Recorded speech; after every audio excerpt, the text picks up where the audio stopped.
Alex Eala lost today, 3-6, 3-6 to Elise Mertens in Bad Homburg. Out in the first round? Done. And it is genuinely the least important thing that happened to her today.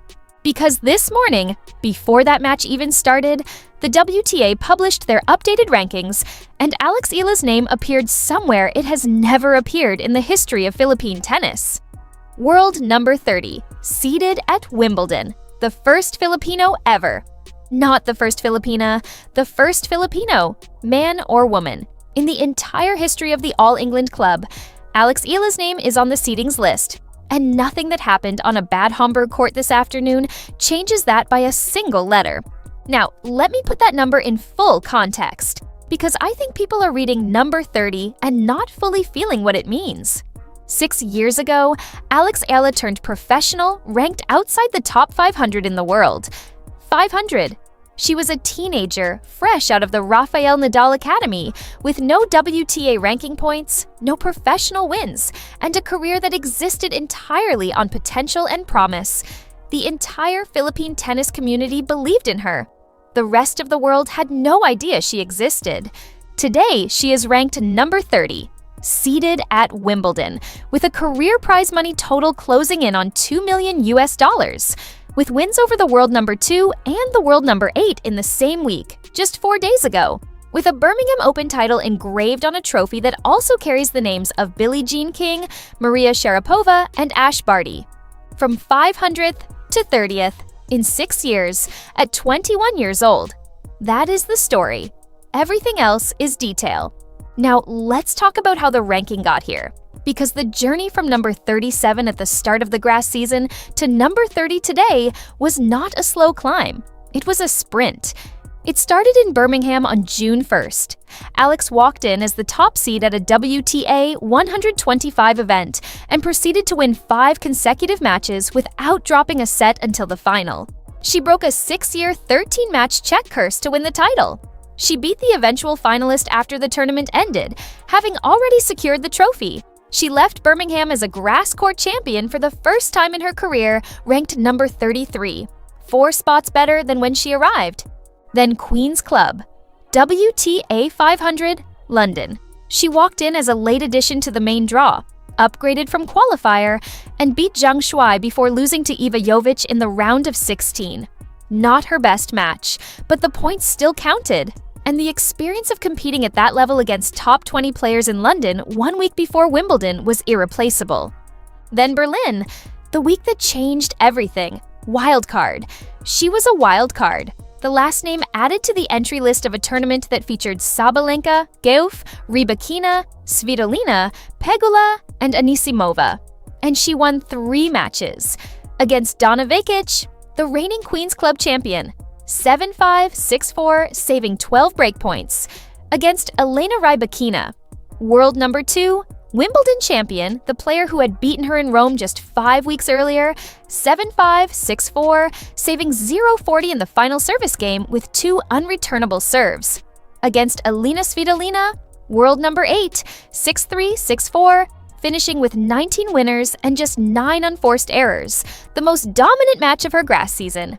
3 matches, 3 top 10 or seeded opponents, 3 straight set wins. In 4 days, as a wildcard, the semifinal against Noskova ended the run, but not before those 3 wins delivered the ranking points that pushed her from number 35 to number 30, and into the Wimbledon seedings for the first time in her career. Now, Bad Homburg, Elise Mertens, 3-6, 3-6, a loss. And I want to be straight with you about this one. Mertens was simply the better player today. She came from 3-1 down in the first set to take it 6-3, 5 aces, 18 winners, 13 errors in that set alone, moving through the court with the kind of controlled aggression that has kept her in the top 30 for years. She broke early in the second set and never let the lead go. The match was 1 hour and 3 minutes, and it was not competitive in the way Berlin was competitive. Here is the honest context behind that result. The head-to-head coming in was 2-0 for Mertens. She beat Alex at Monastir in 2023 and at the Madrid Open in April this year. 6-2, 6-1 on clay, barely a contest. Mertens ranked number 26, with 2-2 on grass this season, came in with 5 days of rest. Alex came in with 1 day of rest after 6 hours of match time across 3 brutal Berlin battles. The stats from the WTA official site tell the story clearly. Mertens won 81.5% of her first serve points compared to Alex's 66.7%. Mertens converted 4 of 7 break points. Alex converted just 1 of 4. This was a fatigued player who had run out of physical reserves after the most demanding week of her career, running into an experienced Belgian who had been preparing specifically for this match. The result was almost predictable. What was not predictable was what happened in Berlin. And Bad Homburg does not erase Berlin. Eala said after her Berlin run, "I think I'm getting better. I hope I'm getting better." Of course, being exposed to this level more often really pushes you to your limits and forces you to show what you've got. That is the sentence that matters. Being exposed to this level more often. Every match she plays against Mertens, every loss to a top 30 player on grass, every breakpoint converted against her by an experienced campaigner is data. It is exposure. It is the specific kind of competitive experience that turns a 21-year-old into a player who can win at Grand Slams. And now Wimbledon, June 29th, 6 days away.